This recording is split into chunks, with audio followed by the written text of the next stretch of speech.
Hello, beautiful people. Welcome to another episode of the Sara Show. I am so excited because today we have the first ever guest on this podcast. Woo. We have the wonderful Antoinette Ja. Yay! Thank you for being here. Thank you for having me. I really appreciate it. Thank you for having me. I'm excited for our chat. I look at yourself all the time and I'm like, I told you, I look at it and I forget that it's not a TV show. Yeah. So I was like, She's being very kind. No, I mean it. She's just watched me set up several broken, falling apart cameras. And you did it beautifully because if my camera fell apart, it's staying falling apart until someone comes home to help. So thank you so much. Thank you. And as we were chatting, as we were like just catching up, I was like, oh my gosh, this is the actual conversation that I want to be able to share. I feel like we always have, you always really inspire me. You really, from day one. Oh my gosh, can I tell you how we first met? Tell me. So we went to drama school, for those of you who don't know. We did. Part-time drama school together. And the class that I was in, this drama school would like tier the classes. So the class that I was in, they would tell us to go and watch the professional class, the T1 class. And so I went to watch. And I remember you were doing a scene. What was it called where you light yourself on fire? Oh, Parliament Square. Yes. Parliament Square. Yeah.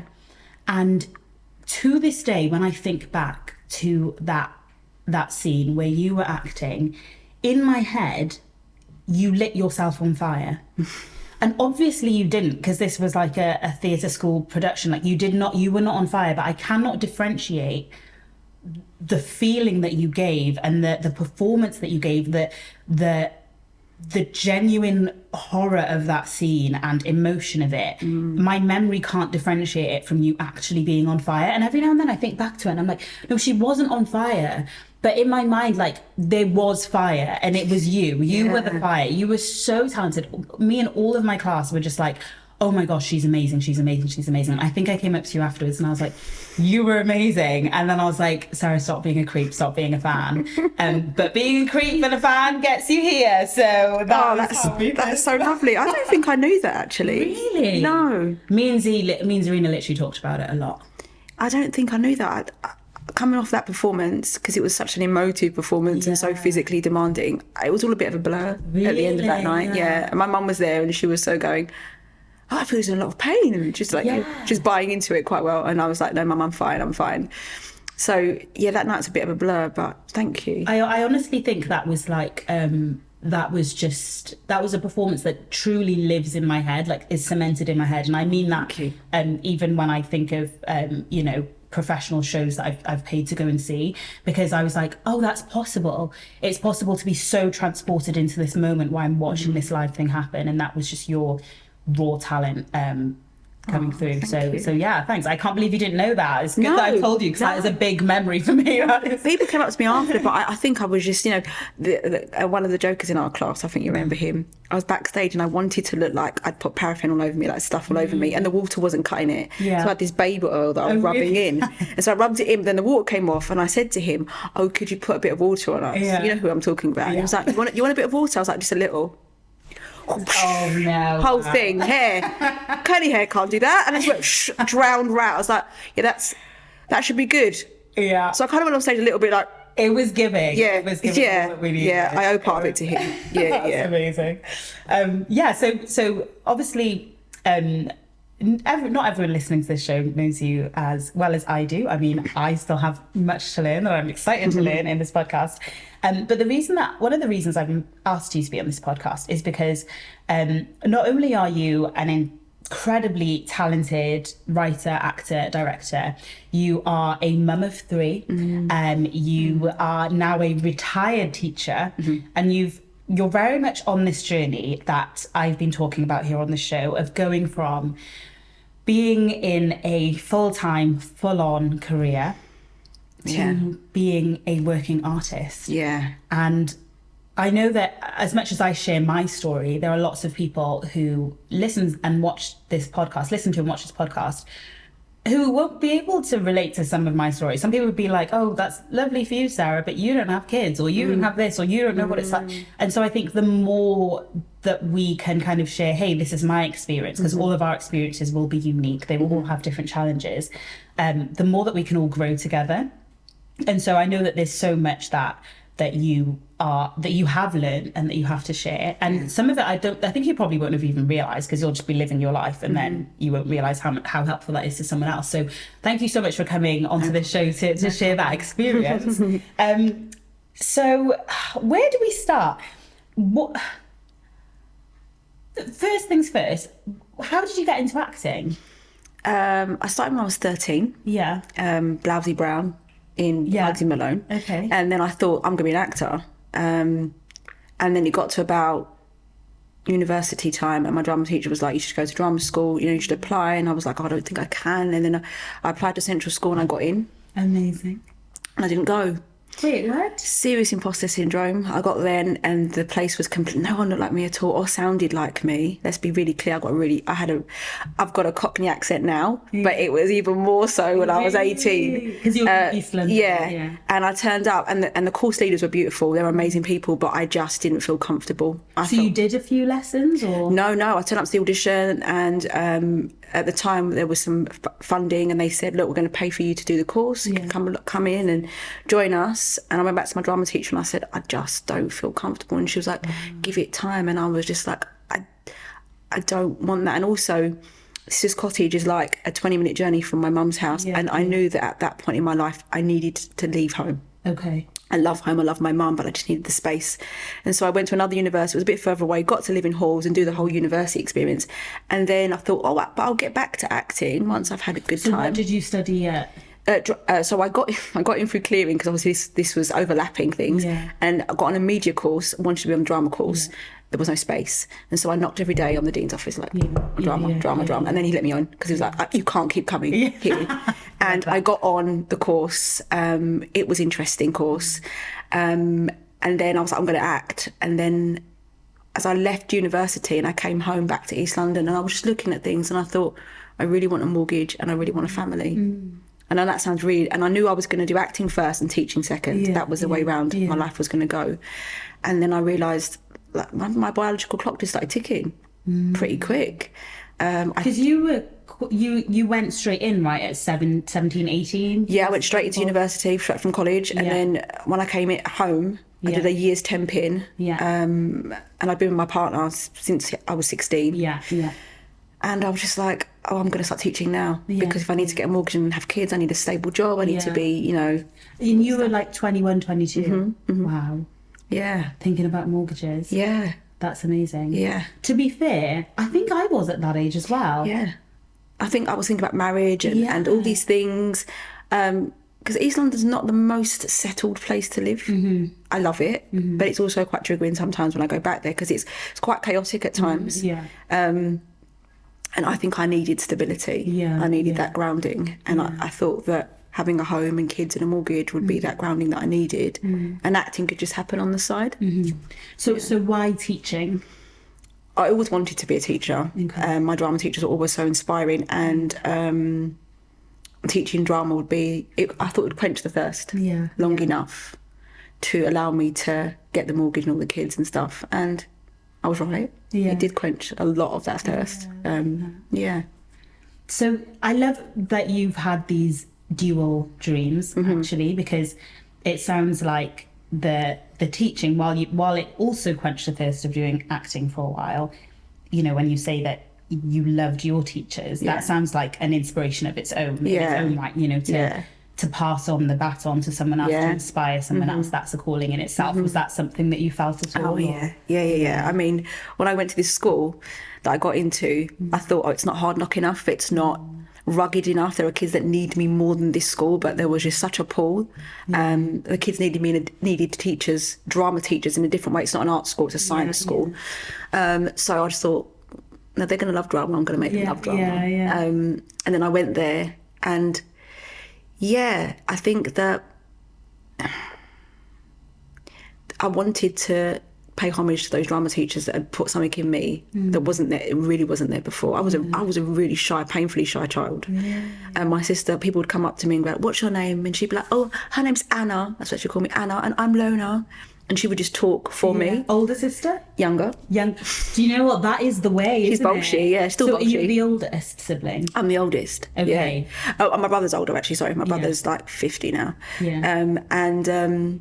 Yeah, so I was so shy, and then these two drama teachers, Vanessa and Sharon, just pulled it out of me, and I was just like, yeah, thank you so much. And then when I met Miss Owen and Miss Clark, they rooted in me the deep seeds of like, this is what I want to do on such a level that it just kind of like took my breath away. I just like, this is it, this is the thing, this is the North Star, this is it. Yeah, the teaching or just the drama. Yeah. And then when I realised I needed stability, I was like, I can do what they did for me for somebody else. Yeah. And that's what I did for like nearly 19 years. 19. You know what? It's because you're so young. I can't, because you got into it young, right? You got into teaching young, and you started a family. I mean, we say young these days in 2025. It's back in the day, it would be just standard, right? How old, if you don't mind? I was 25 when I started teaching. I'm 44 now. Yeah. It seemed normal. There was loads of people on my course my age. It was the thing to do. Wow. Because you've got 3 children. Yeah. How old is the eldest? 17. 17. Very nearly 18. Okay. She keeps telling me. I love that. And then we've got a 13-year-old, just turned 13, and a 4-year-old who's going to be 5 very soon. Wow. So you've got all of the emotions. I've got primary school, secondary school, college, thinking about uni. Oh my goodness. We're rocking and rolling. And then in the midst of all that, you decided about a year and a half ago that it was time to give up the teaching. It was time to retire. How did you come to that decision? Because there's no right time, right? There's no right time. So what was your process from, if you say 3 years ago, where were you at mentally with the teaching and the acting? 3 years ago is a year into COVID. Yeah. It is. I forgot. So I gave birth in COVID. Tony. I know it's a fun thing to do. I'm telling you. If it ever,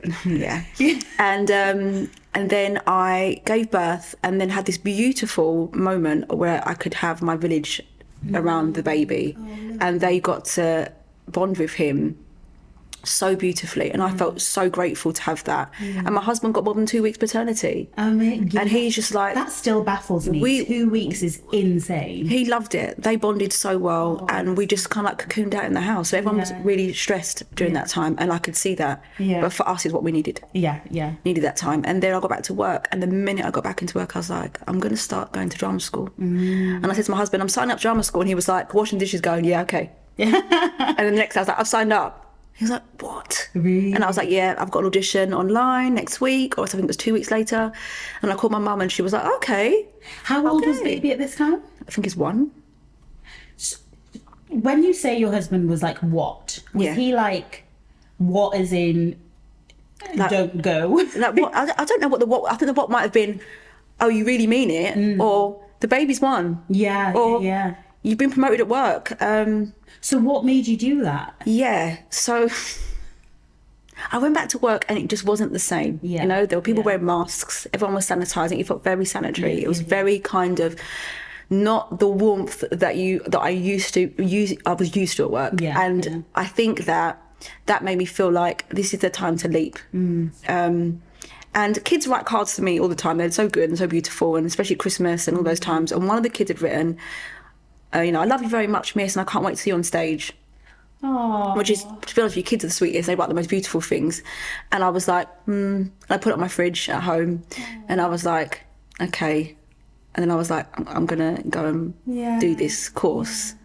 And and then was like on the train every night, going to this course and getting up in the morning and going to teaching. Which is, do you know what? You saying that, you mentioning that card from that child, one of the best ways to teach and to lead is by example. So you've been teaching this child to act and to do it and to go for it, and then they've written this thing out of love, out of admiration for you, and you've from my perspective hearing this, you've held yourself accountable by putting that on that fridge of like, oh, this is it, this is the next thing. Have they seen you on stage since? or any of your? They haven't yet. No, Yeah, they keep when I see them, because when I drop off my kids, I see them in the area and they're like, "What's on? When are you on? Let us know." And I will reach back to them when there's something that I think that is for their age group. Yeah, that is very true. Gotta stay appropriate. Yeah, stay completely appropriate. Not that I do anything that's not appropriate, but you know. Yeah. But I do think that they hold me accountable, and also a lot of the A-level students that I taught before had gone off and done such creative things in the arts. So proud of them, and they'd come back, you know, by themselves or with their kids, which is interesting, and say, "Oh, miss, I'm doing it, and I'm doing it, and I was doing this course, but then I told my parents, no, this is what I meant to do, and they're following their dreams." And I was like, that's really good, because I always taught them that when they're talking to their parents, remember they're talking to people who have your best interests. They have fear as well. Yes. And you've got to show them that there is a way through. And I said, don't come at them, "Oh, this is my life." And I'll talk to them about how to talk to their parents, how to get the evidence that this could work. And so they used to come to me and say, "It worked." You know, one of the girls was going to be a dentist, and now she's flying high in creative media. She's earning 3 times as much, and that was her parents' thing, was like, are you going to earn enough money to look after yourself in this role? And then so she found a role and worked herself up, and she is earning big bucks. That is amazing. Big bucks. This might be an assumption on my part. Yeah. Is this person from an ethnic community? Yes. Because that can be a real fear. A real fear. And, you know, she had 6 brothers and sisters, I think. So, you know, the idea is that she was the eldest as well. Like, we need to set the standard. And you helped her to do that. To navigate that, because that was not her thing. Like, she was miserable. Yeah. And she'd found a company that would invest in her, and she'd created this pathway to show her parents, look, this is a pathway, and if I do this or give me this, just give me 3 years, she said to them. And if after 3 years I don't prove you right and I don't make you proud, then I'll come back and do what you want me to do. And they gave her 3 years, she did it in 2. And just so proud. Do you know what that is? Okay, to prep for this little shindig we're doing here, I did have a little stalk of you. And I did find online a video of you giving advice for how people can teach in the classroom. I think it was during COVID. Yeah.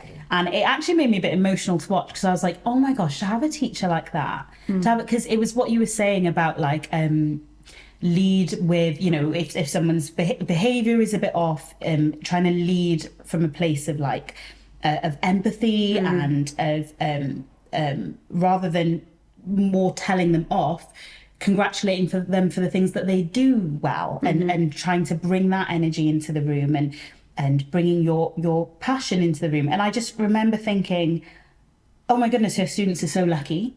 And so to hear this story about this girl, I'm sure there are so many people listening to this now who are like, oh my gosh, I wish I had you. There are so many people, you know, myself included. There was a time for me where I think I was in my 2nd or 3rd year of medical school, and I was doing, I was gigging, I was singing places. So I've always loved performing, and I would go around and gig. And I essentially, you know, my dad had this chat with me of like, you need to focus on your degree. And I wouldn't have had a clue where to even start convincing them that there was a future in creativity and in artistry, and obviously I found my way there now, but for you to have been that light of like, this is the way, this is how you can have these conversations, this is how you can navigate that, especially for someone from a community which really values, I was going to say values education, but the arts are education as well, but values specific subjects within that field. It's just amazing that you've done that, and that you've lit that way.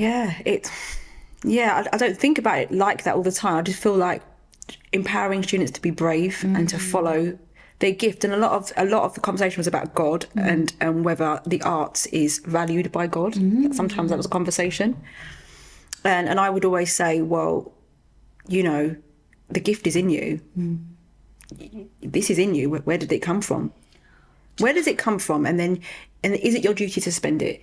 And is it your duty to give it to the world? Because if it is your duty to give it to the world, then go forth, because he will let you know. Oh my goodness! If you're not on the right track, like when you let you know when he told you no. And I just said, and also, if you are a believer in God and you believe he created this world and that is your belief, then he's the greatest creator. Wow. So you're now telling me that God wouldn't like you creating. I don't know about that, you know? And I'll just come back like that, and they were like, yeah. And to be honest with you, I went to the school and I never used to see many parents lining up outside the drama parents' evening space, because they'd be like, well, I don't want my child to do that. By the time I was in there 3-4 years in, my line would be out the door, around the corner. Really? Like, parents are, what's going on? Why is my kid so into drama? What's going on? Why are they always talking about it? And then I used to invite the parents in to do some work and stuff. And by the end of it, like, you know, after I'd had people's, you know, uncles and aunts and this, oh, you taught my sister, you taught my brother, oh yeah, my mum knows you, my mum said to say hi, and then they're bringing me gifts in from home, cookies that were made and food that was made. When you become immersed in a community, like I really felt immersed in that community, they trust you that I'm not going to guide your child into a career that's going to harm them. If I think your child doesn't have like the thing that might propel them, I might just show them other avenues in the creative arts that might serve them. So I'll try and show them the tech side of it. I'll try and show them kind of like the television side of it. Or I might just say, okay, there are creative departments in every different company. Oh, 100%. Maybe your creativity is lent in this area, and just open it up a little bit more for them. But I'll never tell a kid, don't be creative. Because my job is to let them know that we are innately creative beings. And you know, when you're a kid and everything is possible, I want to be an astronaut, I want to be these things. And then as parents, we just drag it out of them. Like there aren't astronauts in the world. But you won't make it, my child. You'll be the one that doesn't make it. How would you say that to your child? Like, and it's fear, right? I'm a parent and I understand that. Like, my son is 4. I said, what do you want to be when you get older? He said, everything. I said, yes, let's go. I would like a slimmer list. Because I can't do all the clubs. I'm going to be every field, everything. But let's go. I'm hoping by the time he gets to 5 or 6, he starts slimming down to like. But right now, he said everything. We're going with everything. I love that. My daughter does French. None of this family speak French. She's fluent in French. She loves it. She wants to move there. She's like, what do I do with French? I don't know, but I will find out for you, and we will rock this together. And now we're all badly speaking French in the house. With each other. Our neighbour speaks fluent French. She comes in and she goes, I don't know what you've all just said. Like, she understands my daughter, but she doesn't understand us. And I'm like, really sorry, we're trying to create an environment for her. But yeah, I just think every time I went to work, I felt like there was more going on than just teaching. I think teaching is a calling, much like most jobs. You decide how much you're going to put in, and you decide what impact you want to have on people. And I'm relentless. I don't stop. I don't stop. When you come in that classroom, you're going to get the best deal from the minute you walk in to the minute you walk out. And if you had a bad day, I want to hear about it. And if there's something that's happened outside the classroom that stops you from being creative, I'm going to sort it out at break time, not now. So give me all your good stuff and we'll sort that out later. But the video you're talking about is a behaviour video that the National Theatre invited us to do. And it was talking about behaviour in drama, because I was behaviour lead as well. Amazing. So sometimes you did say I would have kids in the back of the classroom who have been really naughty in the day, and they need to chat, and I'm running Romeo and Juliet at the same time. So there's a prologue going on. I'm like, when what happened? What did she say? What did she say? Did she say that to you? That's awful. Okay, freeze. And there's that kind of this conversation. But I'm hoping that, because part of behaviour is a conversation. When we think of behaviour, we think of bad behaviour, but there's also good behaviour. No, there's not many children that are innately just terrible, bad, evil kids. We just make a bad decision that day. On that one day of that many lives of that child, one decision. And I just feel like if we can catch a child at the earliest time of making these bad decisions, then we can help them make better ones, so they don't turn into catastrophic ones. And I always wanted to be the person that caught them, you know, shoving too hard down the corridor or saying something inappropriate, and have a chat. I wasn't always like joyful with some of the things, because I didn't like some of the things they did. So sometimes I had to be really firm, but it came from a place of love. And I still have contact with those students now. You know, I still talk to them now. They're like 32, 33. Some of my first students are really quite old now. And I actually gave birth, and one of the students that I used to teach, his wife was giving birth at the same time as me. No way. So as I'm like really trying not to screen the place down, he was like, yes. I was like, oh my goodness, do you remember me? I said, yes, Abdullah, I do. He was like, my wife, she's in labour. I said, so am I. He was like, I know. I was like, I gotta go, I'm a bit busy. He was like, see you soon. I was like, no, you won't. Yeah, that was his first child. I thought what he was expecting, he said, see you soon. I was like, it's going to take a little while. Yeah. But yeah, I actually love that because the way he calls you miss as well, like you'll forever be missed. Yeah, I hear miss a lot. Yeah. It's the I think teaching is absolutely, as you said, like a vocation, and it's the career that just reaps in dividends. You know, we all have that teacher who inspired us, who cared for us, and there are people who you have sown into their lives. You have taken that extra moment to talk to them, to encourage them, to listen to them, because a lot of children are never heard. A lot of children are never heard. A lot of adults are never heard, and that is a heavy burden to carry. But you've been the person who took the time to hear them, and they will carry that forward. They will carry that into their future marriages, their relationships, their friendships, their children, their children's children, and it will be. Remember Miss Jackman or whatever your surname was if it was before you were married, but you know they will have that forever, and so none of that is lost. And I think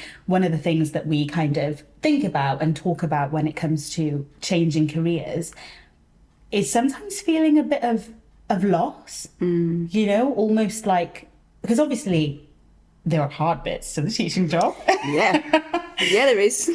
How do you deal with kind of, I suppose, laying that to rest? Like, to say you're retired, you're still so young. How do you deal with retiring from teaching?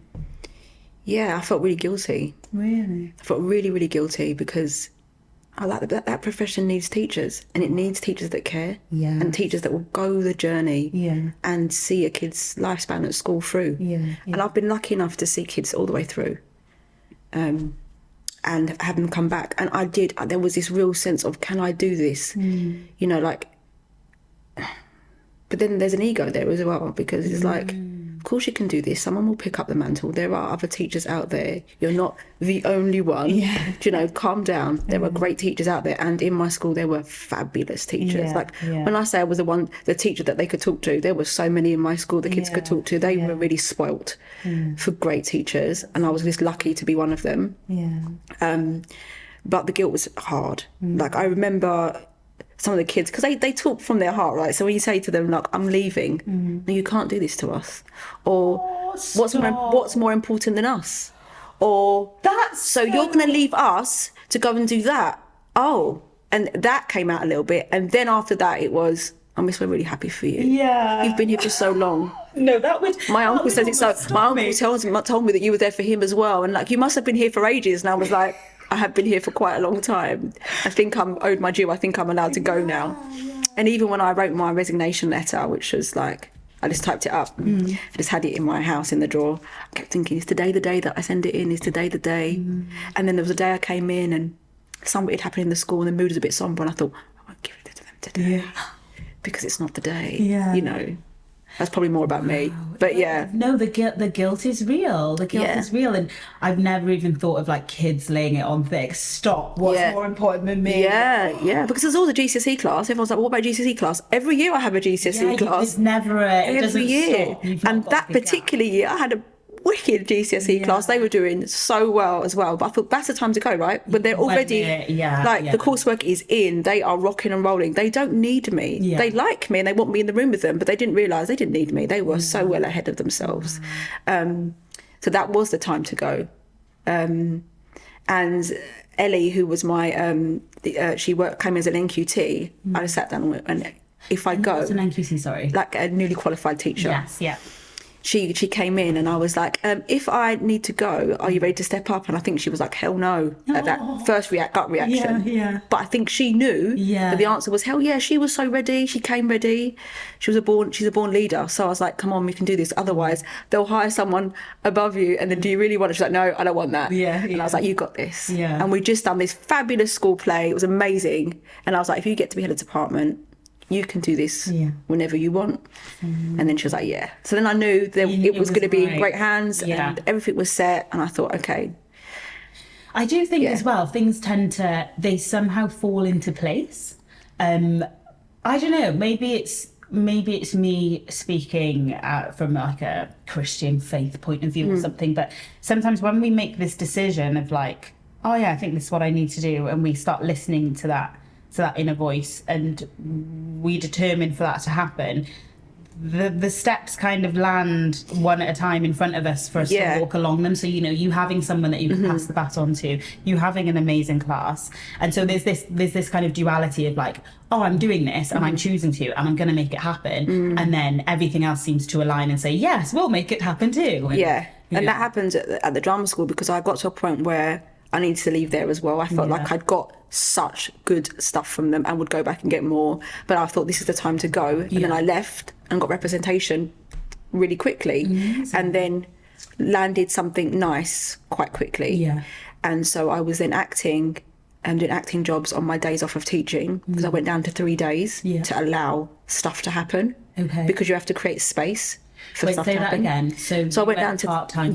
So I left Mondays and Fridays free. So if something happened in the weekend, there was this kind of wraparound care for me. And doing that, a job came in for the Friday. I was back in London for the Monday to start school on Tuesday. And I was like, oh, the world just works for you, right? It will work for you. Not in a tantrum way, like, you all need to work for me. But if you're making a decision, it's kind of a sign that this is working for you now. And then I got a job came in and I had to turn it down because I was teaching. And I thought, you got to make a choice. You can't turn work down. This is acting. This world is so... And also, this team seems to be, from what everyone else is saying, a very fragile time in acting for various different reasons. And I was like, I can't turn things down, really. So that was the time to make that choice. How did you, because for me, me leaving medicine or full-time work as a doctor to be an actress, I can kind of do what I want. I'm unmarried, no kids. I'm looking after myself, of course, you know, my family care and whatnot. But as soon as I graduated and I was paying my own bills, it was kind of like, well, what are you really going to do about it? But you obviously, you've got a 1-year-old at this point. You've got your husband, all of that. How do you involve them are they involved in the decision? How do you communicate it? Like, how did you face that? So going to drama school, no, they weren't really involved. I went straight in on my own. I love that. Because, you know, if too many cooks spoil the broth. So many opinions. And we all are speaking from our own ego and our own needs. But I was a 40-year-old woman. I have my own needs and I need to meet them and I don't need to ask permission to meet them. It's an evening course and I know I can do it. And so that was my decision. That was for me. But then when I realised I needed to leave, I just said to my husband, babe, I need to leave. And he was like, I know. Really? And I was like, and I need to leave pretty soon. And he was like, I know.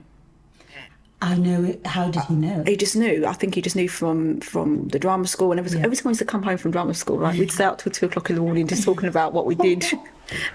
Like I did have work at 6 in the morning, and I'd be like, we did this today and this, and I learned this, and this person was so great, and I think he saw the light in my eyes come back, and I think he saw the passion in me just revive, and I just felt like I was coming back to a sense of self. And how can you deny that in your partner when they're saying to you this, like, and you can see it in them.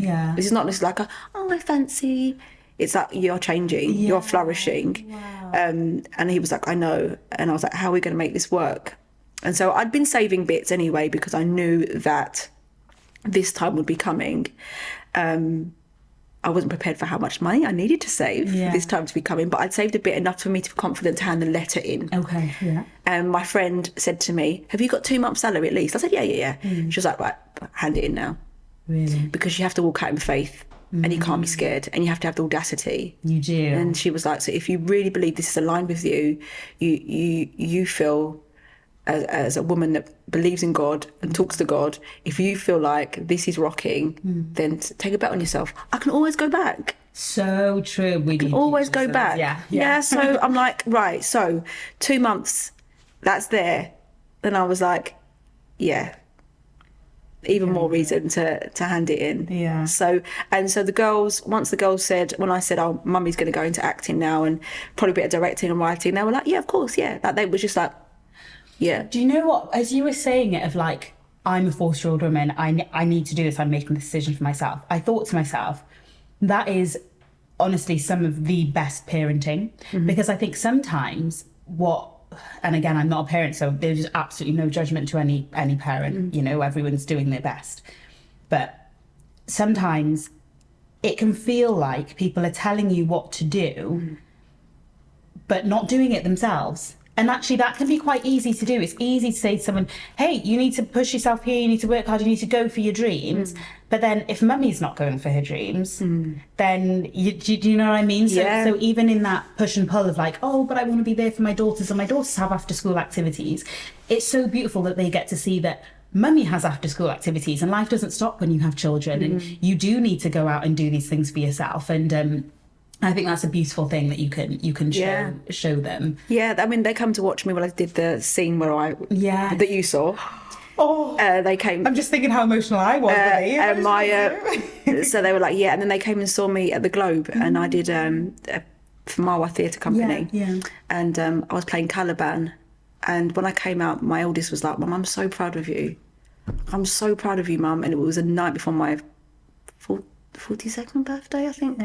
And she's like, I'm so proud of you, Mum. That's so beautiful. And she meant it. She really meant it. And my 30-year-old was just like hugging me and saying, yeah, Mum, you did it. You did a good job. That is so beautiful. And I just thought, I want to feel like this all the time. Yeah. All the time. Yeah. Just walking in my path and feeling proud and knowing that others feel good for me too. That's a real nice mix to have. So having been on this journey then from wanting to do acting, going into teaching, giving your all to that, and then saying, okay, I'm taking the leap now. Yeah. Is there anything that you know now that you would tell your 21-year-old self? So that the self that was deciding between drama school and mortgages and whatnot, is there anything that you would tell yourself, or that you feel like it would have been useful to have known? Yeah, I would have started working knowing that I was going to be an actor someday, really set on that. And so when I was working, I was constantly saving for this event. Yeah. And I would have seen work as a means to act, not work as a means to live. Okay, in terms of what kind of work? Do you mean acting work or job work? Any work that I did, like the teaching, and I temped for a year, I wouldn't have seen it as like, I've got to work because I need money because I need to get this mortgage sorted out and I need to have enough money in the kitty. I should have been like, this money is for my acting dream.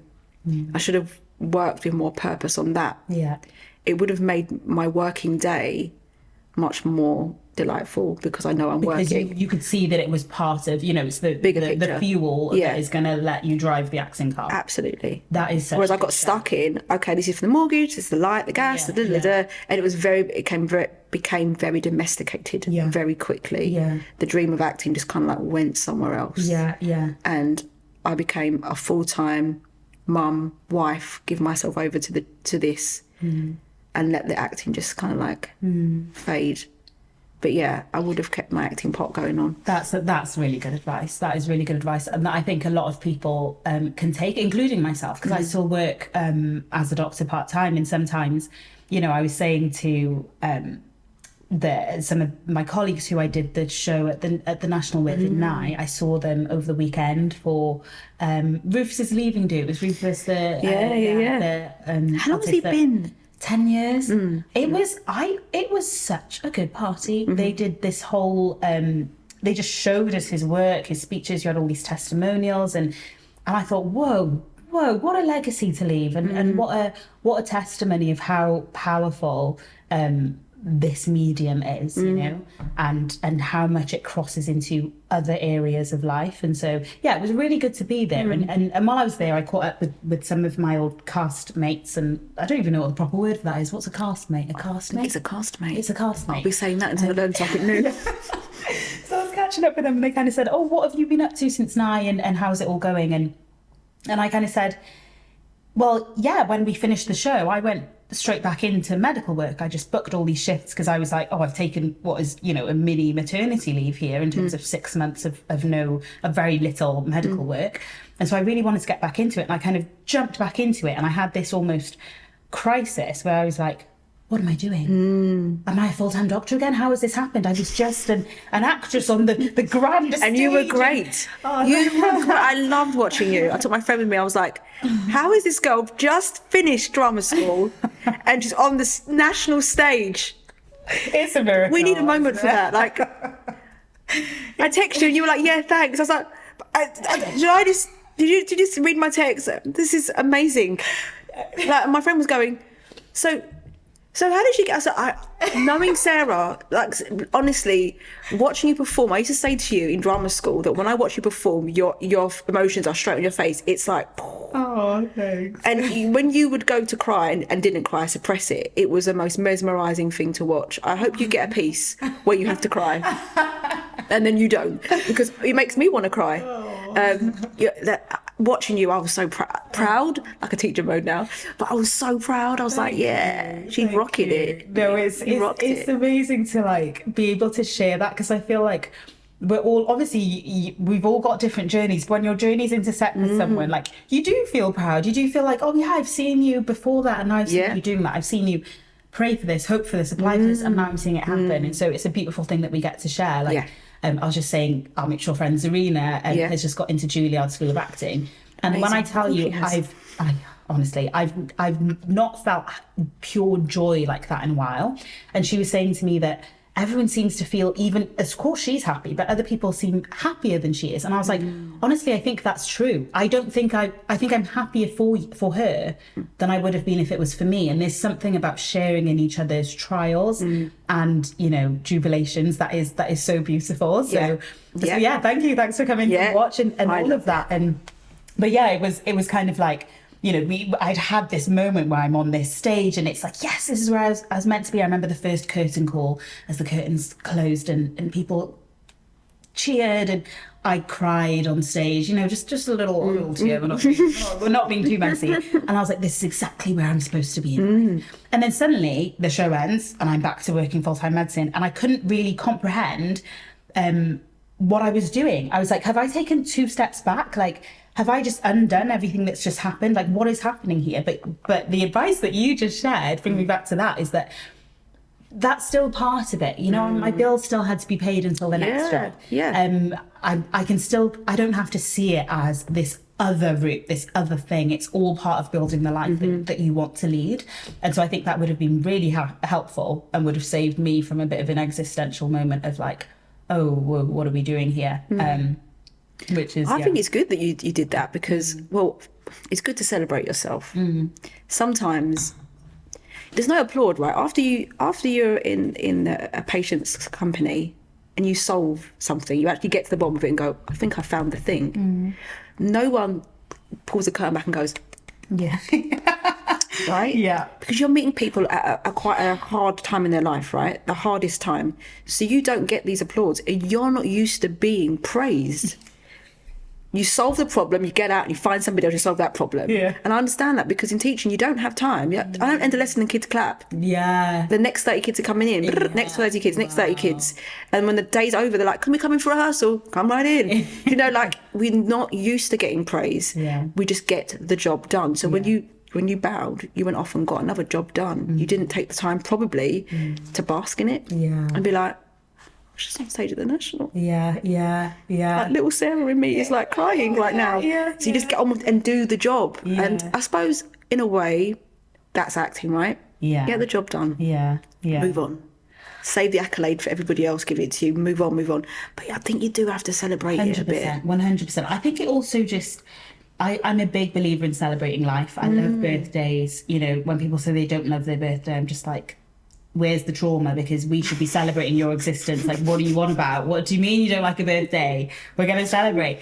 And so I think, for me, I really loved performing. And a lot of it was the applause. It was like, yeah, we did work really hard. And if you liked it, I love that exchange of like, you liked it, you let us know. And it's very, for me, it was very, it was almost like closure. And you're right, part of getting that applause when we'd be performing made me realise that in other professions you don't get that applause. You just have to kind of pick up and carry on, and it can be very easy to not recognise that you do deserve an applause. And I think that is something that is not a shallow thing, it's not a vain thing. There's a reason why we praise and we worship and we celebrate things. I think it's a natural process, and we should be celebrating ourselves and be celebrating the things that we do. So that for me has been a part of acting that I've really allowed myself to enjoy. That I'm like, oh yeah, this is a lovely moment. I'm going to sit in it, because we don't get these in teaching and acting. But yeah, so you when we first met, I knew you just as an actor. And then obviously I've come to know that you're also a writer. Yeah. You are a director. Yeah. You have recently and are still directing the amazing Song Queen Pigeon Opera, which will be coming back soon. So happy. How has that been? Amazing. Yeah. I mean, getting to work in the field of opera, I'm not an opera singer, but my mum loves opera. Yeah. So we were brought up on a lot of opera, country and western. And so when I looked at the script, I mean, I'd seen it a few times before. It's been on a few times in different venues, churches, open spaces. And then when I looked at it in its entirety, and the creator, Helen, who is called Venus Bushfires, she gave me the script and all the language, and I was like, whoa, you created all this. Wow. You know, in pidgin and cockney and patois. She's got it all written out. And she was like, yeah, I just need you to shape it, scale it up. Let's go. And I was like, yeah, let's go. Yeah. Okay. And I just fell in love with it. It's so unique. There's nothing like a pigeon opera out there. And I'm so honoured to be on the journey with professionals that are just chef's kiss. Like, everyone is so talented, super, super talented, super modest. Wow. Yeah. I can't wait to see it. I'm bringing my mum to see it. Good. And funnily enough, when you say, like, you know, hearing about your time as a teacher, that is directing. So much of that is directing. I don't think people realise how many times a drama teacher directs a play throughout the year. Wow. They're just constantly directing plays for GCSE, for Key Stage 3, for A-level. It's like, they churn them out. So what would you say is your hat, or do you not feel the need to choose one? What do you feel most? Acting is my first love. Okay, yeah. Acting is my first love. But writing and directing is just a natural thing for me because there's not enough stories out there from certain perspectives anyway. Yeah. And a lot of times I get roles and it's like, has to be this, but can have, and then describe me. Or could be open to, it's quite rare to see one that says, I want to go, and then they describe exactly me. Yes. So you got to write it. 100%. Can't sit there moaning about it. Like, why aren't there any roles for me? And why doesn't anyone want me? Write the play, write the film, do the thing that you need. Things are changing, but I think, you know, flood the market with stuff where people look like me, and hopefully that will change what's out there. 100%. Yeah. And who would be like? Do you have any people that you kind of look up to in the arts? Like, who are your? Literally, I love everybody. I meet people, I'm like, Mom, I love this person. But in terms of like, I like everything the Bush does. Like, I go there. It's the furthest distance from my house. There are so many theatres along the way, but I find myself heading on other end of the central line. Like, I'm literally the other end, and I'm going all the way there because I love the way they champion new writing. I love the family feel there, the community vibe there. It's unmatched. So anything there inspires me. And there's so much new writing. And there's been a real renaissance of, like, black theatre, just like emergence of just like black theatre everywhere.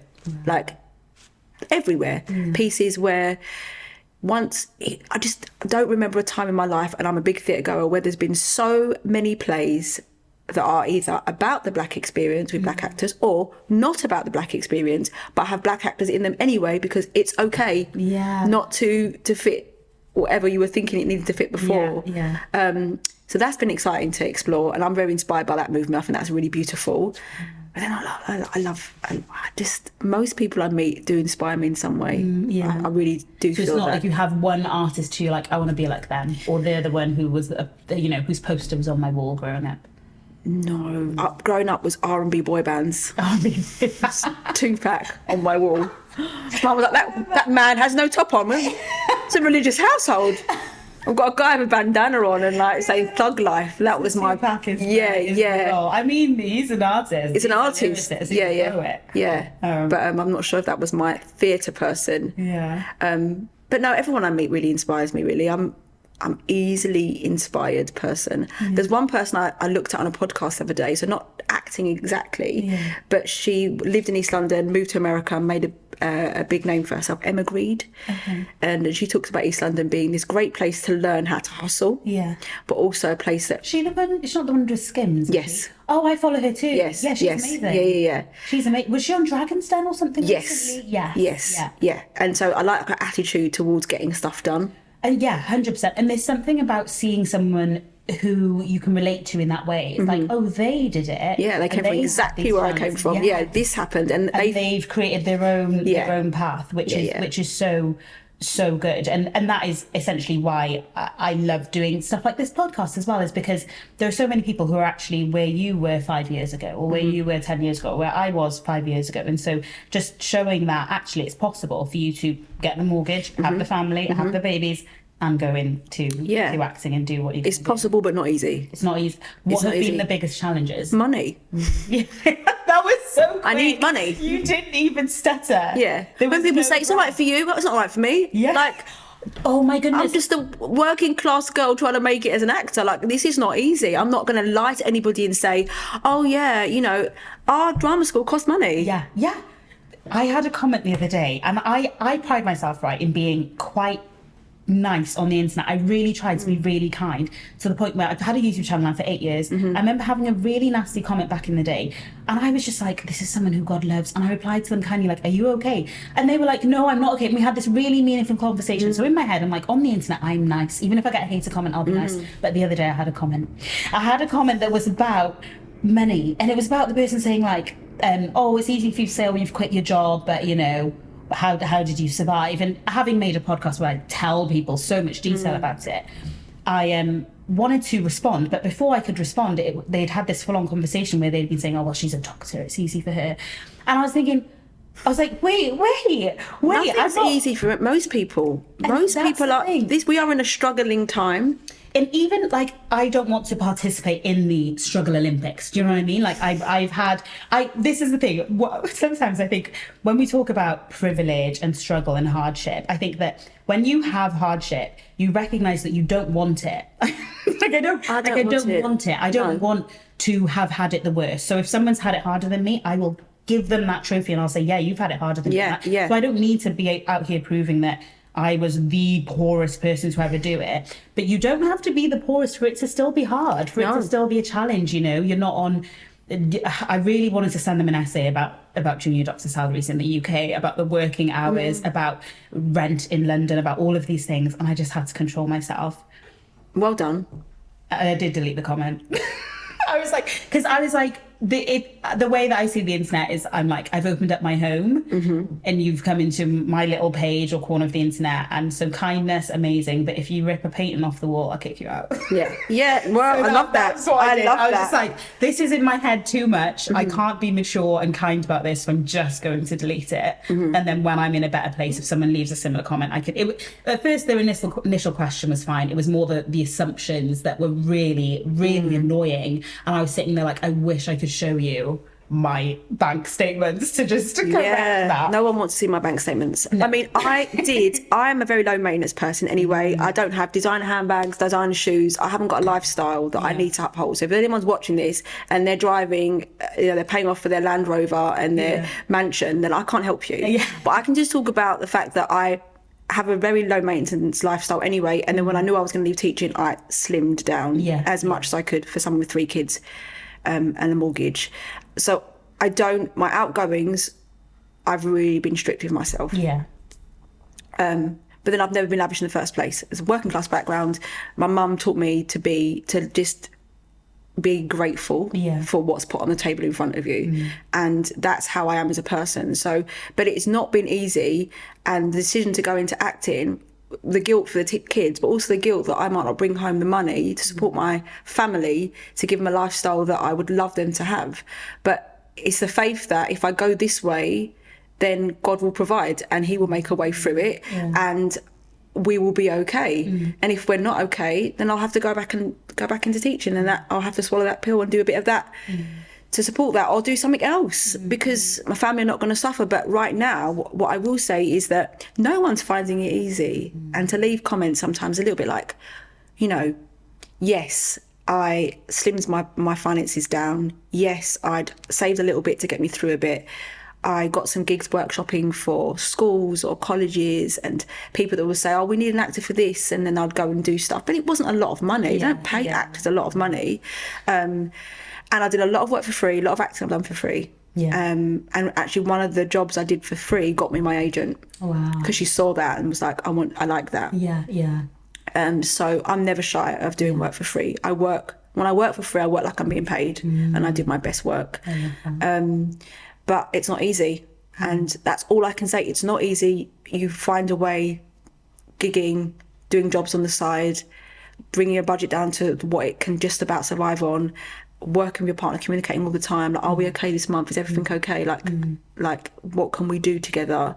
And being super open about it. And when people are saying, do you want to go out to eat in this great restaurant they found online? I'm like, not today, but soon. And being super honest with your friends, like, this is the journey I'm on. I don't need you to help me financially. Thank you, though. I love yous.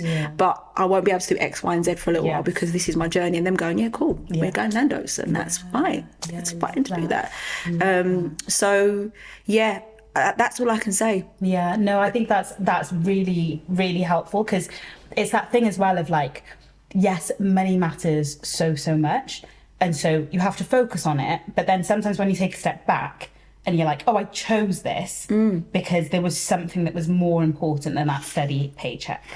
So it's that balance of like, okay, my happiness, my mental health, all this is more important than this beautiful check that I get that I'm so grateful for. But there's something in front of that. I might be delusional, okay? I'm 31. I've got my whole life ahead of me by God's grace. But I really believe that when we put our passion, and I don't just mean like, you know, a job you're not passionate about, like, say if you're not passionate about working in retail and you're just doing the job and that's your life energy you're putting into that, but there's not the fire there. I think that when we actually do something, that we can pour the fire of what we believe we're supposed to be doing, the passion of it, the hard work, the dedication, the creativity, I think that money will follow that eventually. It might not be straight away, but I truly believe that you can build a life for yourself that way, because what money is the exchange of energy, right? It's in terms of like, you know, you pay someone for jeans because they've taken the time to make those jeans. So what you're paying for is the energy they've spent doing that thing. So for me, I'm really believing and trusting that, you know, obviously you've got the bills to pay, you've got the kids to feed, you've got the mortgage to pay, all of those things. But I do believe that the potential in doing what you really love financially is so great that sometimes we don't comprehend it. Like the student you had, for example, who's now making 3 times more than they would have if they had done the dentistry. So yeah, it's just about sticking on that journey and getting and then being okay with, if I don't make that much money, what's the smallest amount I can live on? Like, what is it feasible? Like, what feasibly can I live on? Because look, if I don't pay my gas that month, then we have no gas. Like, it's not like I haven't got the bank of grandparents and parents. That doesn't exist for me. But I'm so like, it's so awesome that some people have that. And good for you, because I hope I get to be that person for my kids. Do you know that's why I don't hate on nepo babies? Because I'm like, my plan is that my children will be nepo. I want to look after my kids. I don't want them to say, oh, it was a struggle for me. This is not like a fashion. Like, to be either you brought up in a struggle or you weren't, and just be honest about it. It's not a fashion. No. It's not like something that is, you know, 100%. And I think my mum, like, she's really like, when I talk about this, and like, because my mum, she brought us up on her own, and the jobs that she had to do with no dreams. I got to have my dreams. She sent me to go to drama school. Like, I went and done drama, and I got to do it as a kid. Okay, it was £5 a session on a Saturday. It might have been £3 actually. That's that's a lot of money. It's like days. That's 1991. That's a lot of money. Money. And she sent me and my sister to go and to do. We did dance classes and a bit of Irish dancing.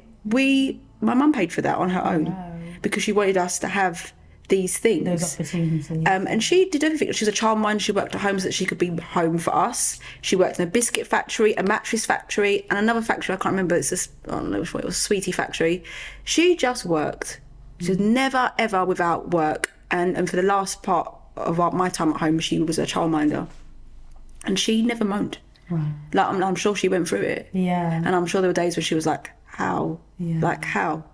And so I had that in me as well. I'm gonna make a way because I'm from good stock. I'm from like hard working stock. I'm gonna make it work, but it won't be easy. And just, I think people are thinking that we're saying, do it will be easy. No, I'm saying, if you're gonna do it, I champion you all the way. It won't be easy. Is it still worth it? For me, yes. Is it still worth it for you? And if it is, then find a tribe of people around you that so are important, starting out on the journey as well. Yeah. Find them, your community, because you're going to need someone to text tonight and going, I can't do this. And they say, yes, you can. You need people that are going to speak life into you. 100%. People that are going to knock sense into you. Yeah. You need that tribe of people that are enacting, and maybe those people that just love you, and then people that hold you accountable. And there's one or two friends that give you the honest truth, and you're like, thanks for that, Judy. Yeah. So you need those people around you, but no one is saying this is easy. I don't think life is meant to be easy. No, see, this is the thing as well. I'm like, it's hard work, but it's some of the best hard work I've ever done. Like it's so funny. I'm putting on my play at the moment, Schmedding. Yes, I'm looking forward to this. Oh, girl. Could you have done that show if you were not a doctor? No. And it's so, some of the stuff that I'm still tweaking and putting in and taking out, they are, when I step back and look at it from a writing perspective, I'm like, that is harrowing, but that is true. That is what me and my friend were talking about on the phone as 23-year-old new doctors, them telling me these horror stories. And I'm like, people, you know, we've got all this burnout happening, people don't know. And this is why. It's because those things are just normal for them. Then when you take a step back. But when I say there's been hard work that I've done as a doctor, there's this hard work. This hard work is truly like there's something else about it. There's not, the hard work isn't innately bad. It doesn't have to crush your soul. Some hard work, I think, lights up your soul. Like, yes, it's like, oh my gosh, how am I going to sort this out? And it's hard and you're stressed, but there is a fire within that I think is really good for us, and that when we don't have that, we lack it and we miss it a little bit. So yeah, I think you've got it spot on there of like, yeah, it's going to be really hard, but it's worth it. It's such a weird. Because teaching was really hard. Yeah, being a doctor is really hard.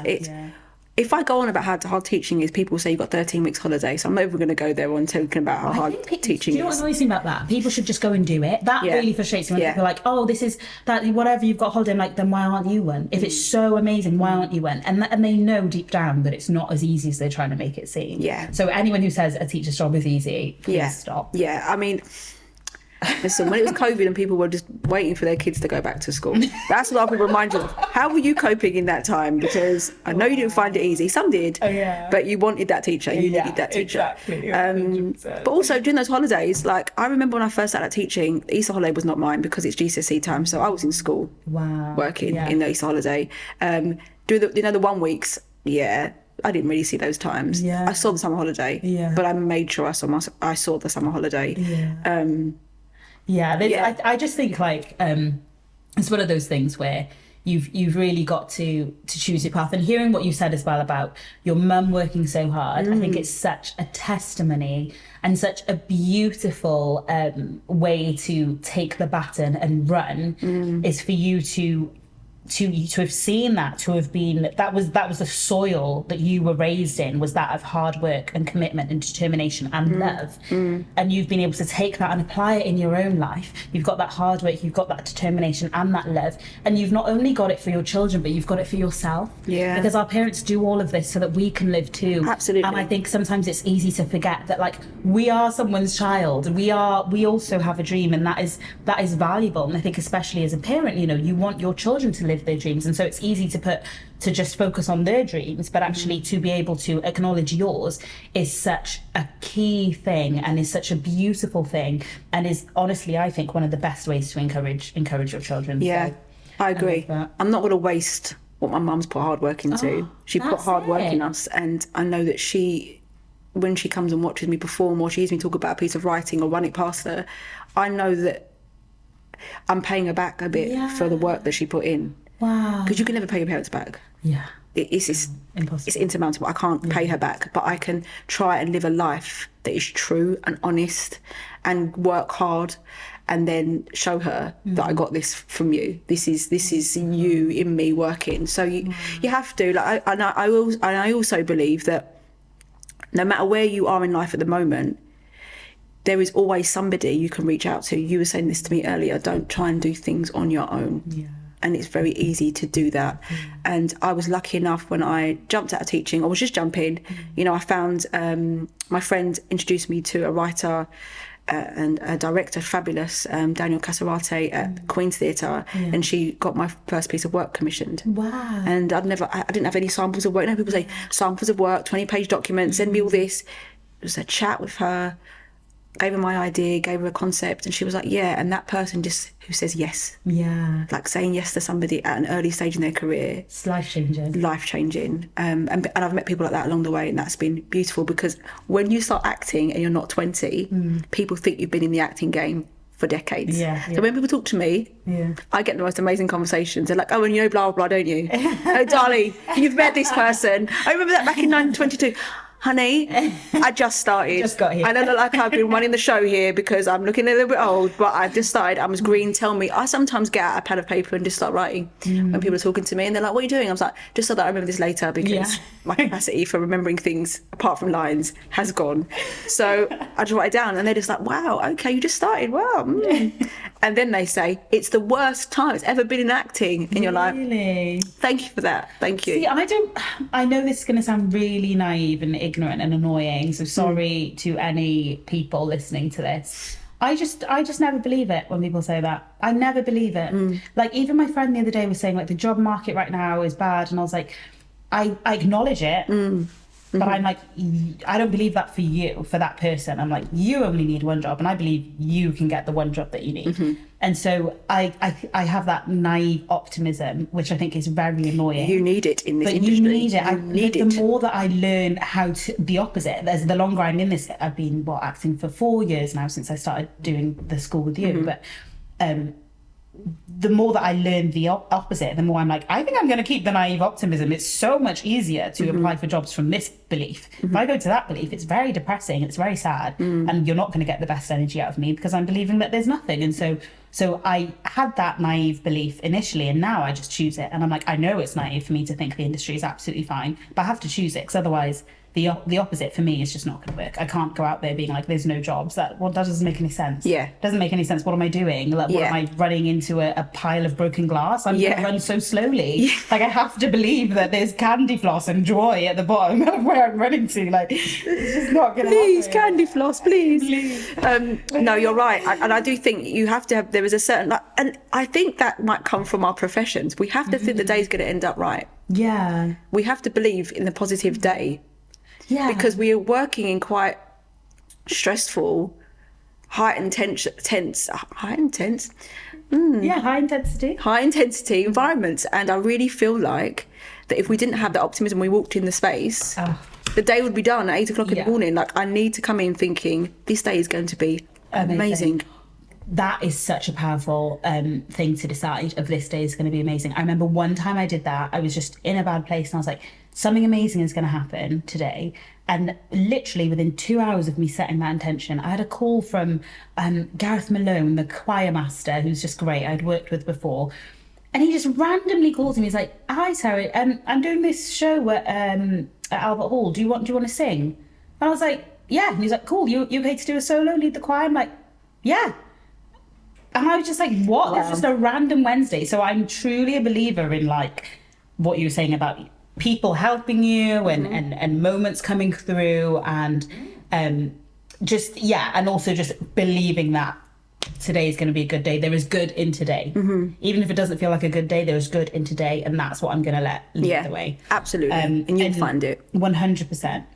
And just as we round up this chat, because I know you're a busy woman, you've got places I'm on the school run. Oh my gosh, can't keep you away from that. Can you tell us about Project 23?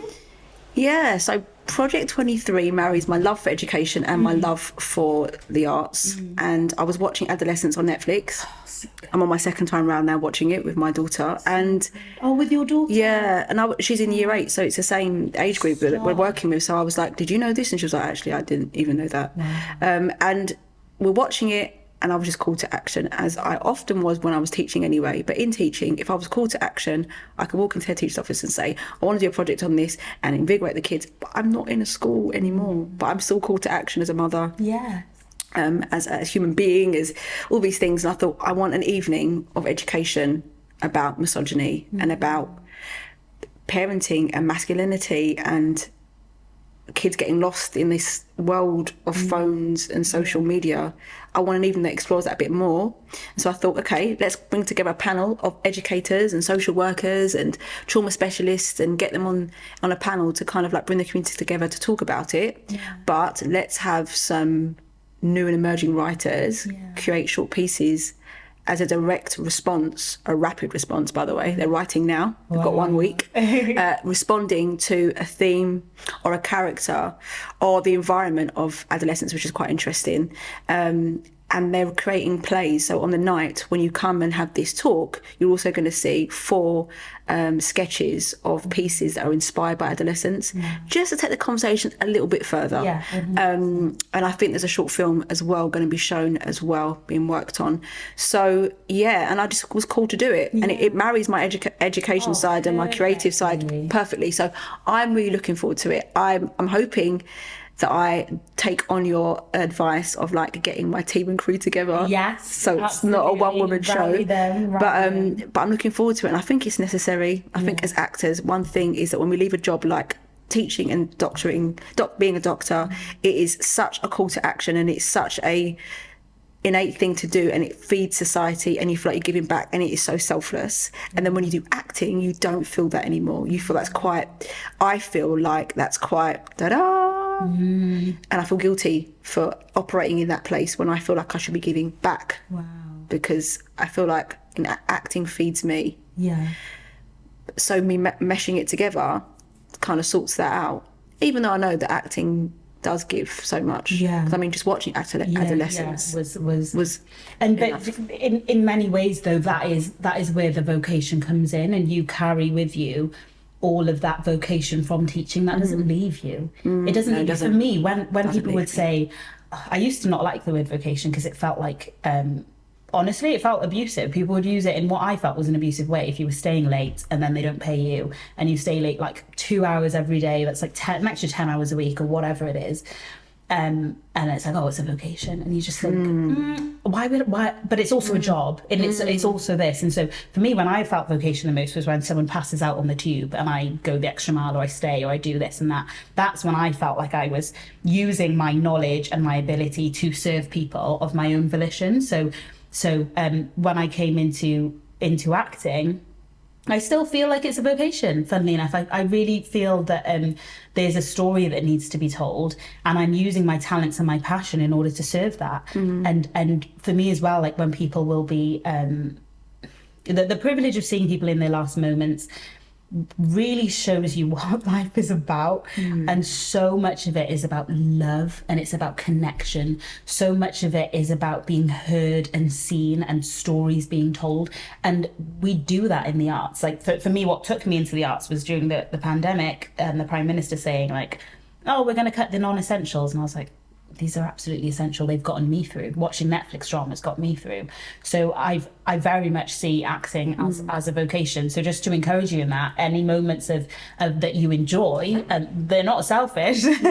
They're beautiful, and they allow you to continue to pour into our society. Like what you're doing with Project 23.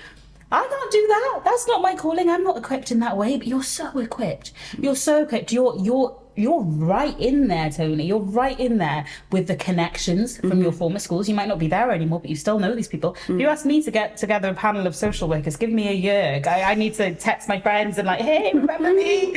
But you're right in there, and your daughter's that age. You've seen it firsthand, the changes in our young people, and with phones in schools, and as technology has advanced and social media, and then to bring with that the art of storytelling, a craft that you have been honing. You say you're new to acting, but teaching acting is learning acting as well, in a way. And you're teaching drama, and you've been honing that craft for decades now, and you're building that into this thing that will serve our community. So just to encourage you, that's very much in service of all of us. And I'm really, like, when you told me that, I was like, this is perfect, this is brilliant, and I'm really grateful for that. So just the light, the passion, the talents that God has put in you, that you have curated and watered, that you've chosen not to neglect, that you've been brave enough to step into, Thank you for that. Thank you. Thank you for that. Because it is so felt as well. Like, I can't express to you what a light you were in class as well. Like, just your presence was so calming. I think that's the teacher in you. You're like, oh, Tony's here, it's okay. Like, genuinely, I'm not, like, you're such a calming presence. And so, yeah, just to encourage you with that, with Project 23, I know that the location is to be confirmed. And when it's all out, I will add it to the description of this podcast. So if anyone who's listening or watching wants to come along and support please do come along. Please, let's keep the conversation going. 100%. 100%. But yeah, thank you so much. Thank you for having me, Sarah. Thank you. And for being on the show and for taking time out of your day, and also for all the encouragement that you do off camera and off mic. It's just so brilliant. And I'm really grateful to be to have you in my community, whatever that means, wherever our paths go. I really appreciate all that you've poured into me as an artist. No, it's and likewise, like, you have to have a village. You're in my village, and I think we need to do that. And like, if anyone's out there that is wanting to do this but not sure, then reach out. Reach out kindly, please. Yes. But reach out, because I'll always be honest, like, it's not easy, but reach out, because especially as I say an older woman, I don't feel old, I feel really young. I don't see you as an older woman. But someone said to me today when I was picking out a perfume, they was like, this is for the kids, this is more for the older woman. And I went, okay, yeah, I'll have that one. No. And I was like, oh, older woman. the older woman, okay. Insane. But anyone, going through that moment of like making that change, or feeling like, is this the time? Reach out. Yeah, I love that. And you're on Instagram, is that Tumblr? I'm on Instagram. I've opened my Instagram page. I am so nervous. My belly done a belly flop. Did it actually? I'd rather have Ofsted come into school. By the way, that's the teacher's worst nightmare. I would rather have Ofsted every day of my life. Opening my page, I was like, I did it, and then I literally danced around the whole house. I couldn't. Really? I needed to shake out the nerves. Okay. But it's done now.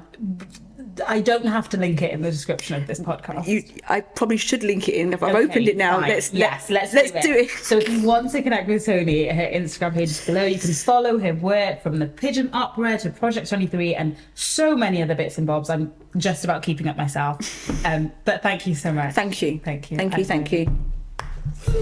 Thank you. I appreciate it. Right, thanks for watching, guys, and listening, and I will see you on my next episode of The Sara Show.